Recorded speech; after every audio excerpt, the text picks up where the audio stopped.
Psychology और pedagogy series में आज हम टॉप 10 पेडागोजी के क्वेश्चन डिस्कस करेंगे।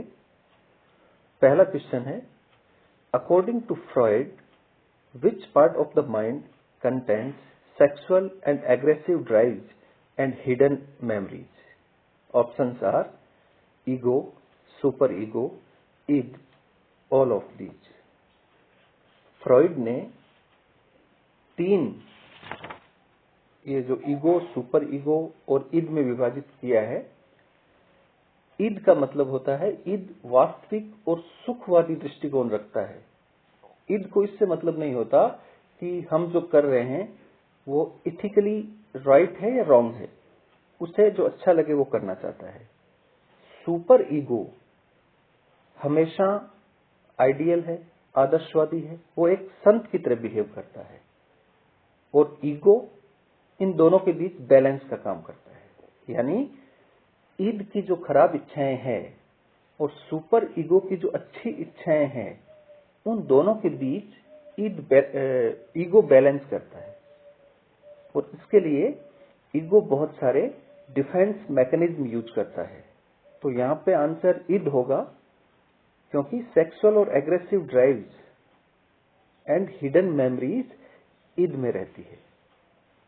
और ईगो डिफेंस मैकेनिज्म के द्वारा दोनों के बीच संतुलन कायम करता है। कभी हम डिफेंस मैकेनिज्म को डिटेल में पढ़ेंगे। नेक्स्ट क्वेश्चन है, discovery method is also known as. Options are field trip method, heuristic method, demonstration method, problem solving method. So right answer is heuristic method, क्योंकि the discovery method is also known as the heuristic method. The word heuristic means to find out, कुछ प्राप्त करना, कुछ नया जानना। It is also known as the inquiry method. तो discovery को आप heuristic method भी कह सकते हैं, inquiry method भी कह सकते हैं। नेक्स्ट क्वेश्चन देखते हैं, A teacher can become successful if he, options are, identifies how children learn। तो ये जानना जरूरी है, लेकिन आगे देखते हैं ऑप्शंस। दूसरा है learn the subject matter. Subject matter भी उसको सीखते रहना है, अच्छी बात है। तीसरा है लर्न अबाउट इवेल्युएशन। इवेल्युएशन के बारे में भी उसको जानकारी हो। और चौथा है लर्न टीचिंग स्ट्रेटजीज। ये सबसे महत्वपूर्ण है। टीचर को टीचिंग स्ट्रेटजीज का पता होना चाहिए। ऊपर के तीनों पॉइंट्स टीचिंग स्ट्रेटजीज में ही समाहित हो जाते हैं। तो टीचर के पास वेल प्लान्ड टीचिंग स्ट्रेटजी होनी चाहिए, जिससे वो अपना टीचिंग लर्निंग प्रोसेस को इफेक्टिव बना सके। Next question is, which of the following level of teaching is not appropriate for students of higher classes. Higher classes के लिए इनमें से कौन सा लेवल उपयुक्त नहीं है? Options are reflecting level, memory level, understanding level, and options D is both, B and C. So the right answer is memory level. 3 level होते हैं टीचिंग के। First is memory level. इसको हर्बर्ट ने इसकी खोज किया, यूं कह सकते हैं, इस शब्द का प्रयोग हर्बर्ट ने किया। ये प्राइमरी क्लासेस के लिए उपयुक्त है और ये टीचर सेंटर्ड होता है। दूसरा है अंडरस्टैंडिंग लेवल। ये मॉरिसन ने दिया इसको। ये सेकेंडरी के बच्चों के लिए उपयुक्त है और इसमें टीचर और स्टूडेंट दोनों सेंटर में होते हैं। और थर्ड है, ये हाईएस्ट लेवल है, रिफ्लेक्टिव लेवल। ये हंट ने दिया और ये सीनियर सेकेंडरी के बच्चों के लिए उपयुक्त है और ये स्टूडेंट सेंटर होता है। Next question is, dash stands for learning process in which small team each consisting of a small number of students of different level of ability for the understanding of a subject. तो ऐसी कौन सी learning होती है? Options are cooperative learning, collaborative learning, assisted learning. So the right answer is cooperative learning, क्योंकि In cooperative learning, students engage themselves in a variety of useful learning activity in a cooperative, non-competitive environment by forming a number of teams, each consisting of a small number of students of different level of ability for the understanding of a subject.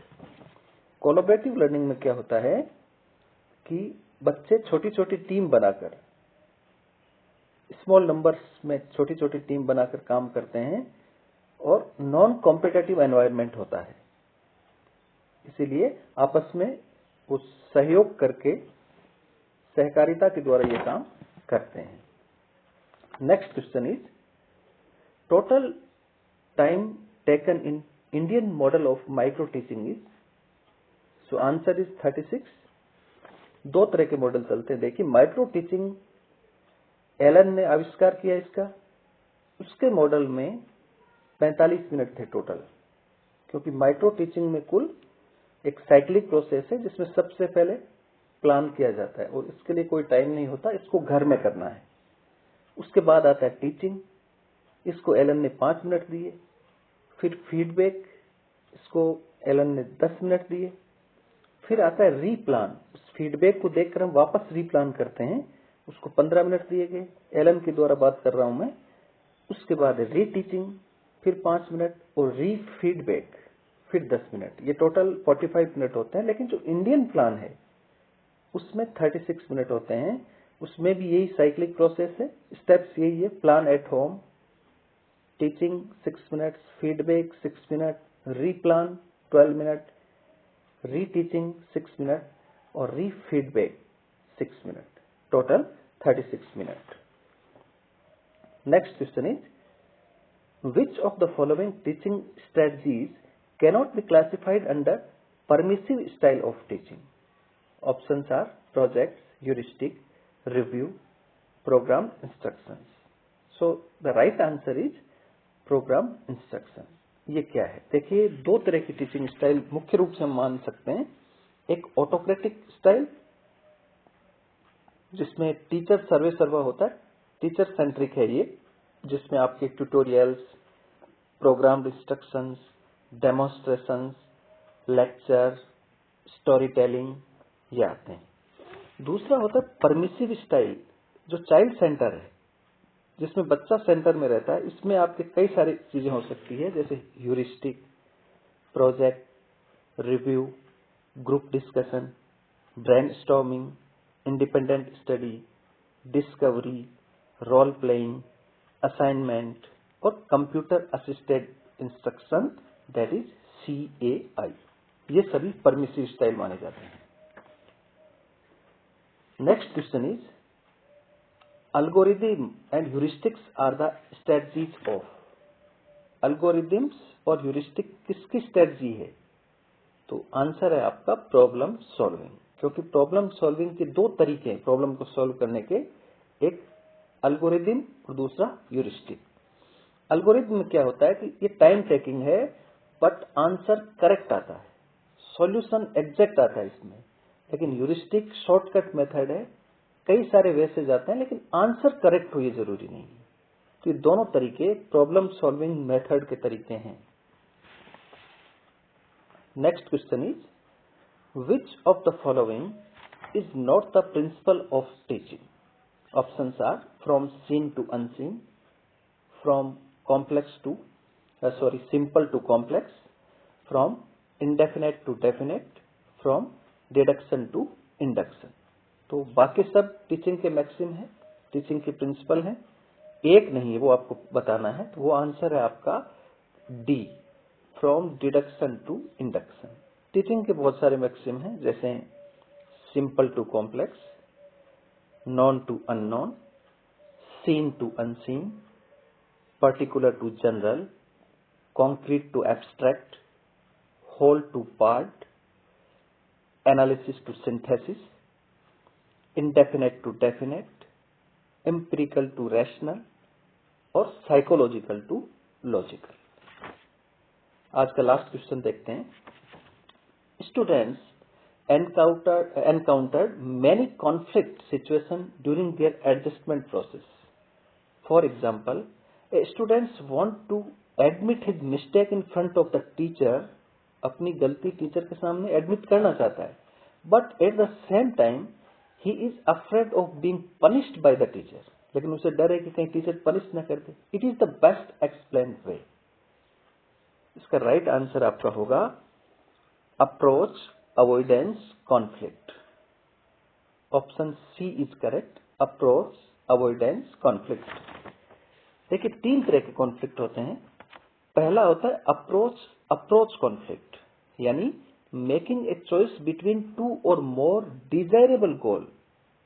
आपके दोनों ही चीजें desirable है और दोनों में से एक को सिलेक्ट करना है. इसलिए ये this is the list stressful situation. इसलिए लिस्ट स्ट्रेसफुल सिचुएशन है. सपोज कोई बच्चा है जिसने नीट जो मेडिकल का एग्जाम होता है और जेई एडवांस जो आईआईटी का एग्जाम होता है, दोनों की अच्छी तैयारी है उसकी, जहां भी देगा सिलेक्ट हो जाएगा. लेकिन दोनों एग्जाम एक ही दिन आ गई. अब उसको सिलेक्ट करना है कौन सा देना है. तो दोनों डिजायरेबल है उसके लिए, उसको कोई दिक्कत नहीं है, वो एक एग्जाम को सिलेक्ट कर सकता है. हाँ है कॉन्फ्लिक्ट. दूसरा है कॉन्फ्लिक्ट का type avoidance.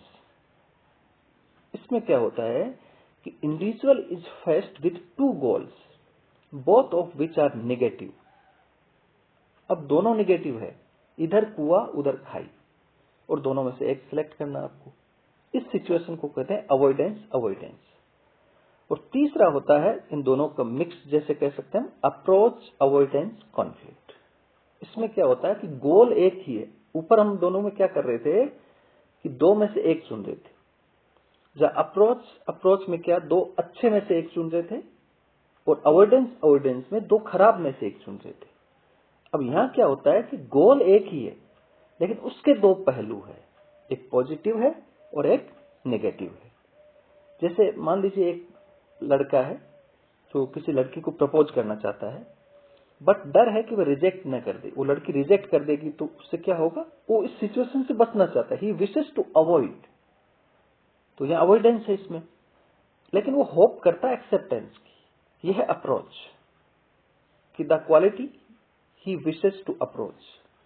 Hence he is in conflict about a single goal. एक गोल में कॉन्फ्लिक्ट होना. तो यहां पे क्या हो रहा है, यहां पे बच्चा अपनी गलती मानना चाह रहा है.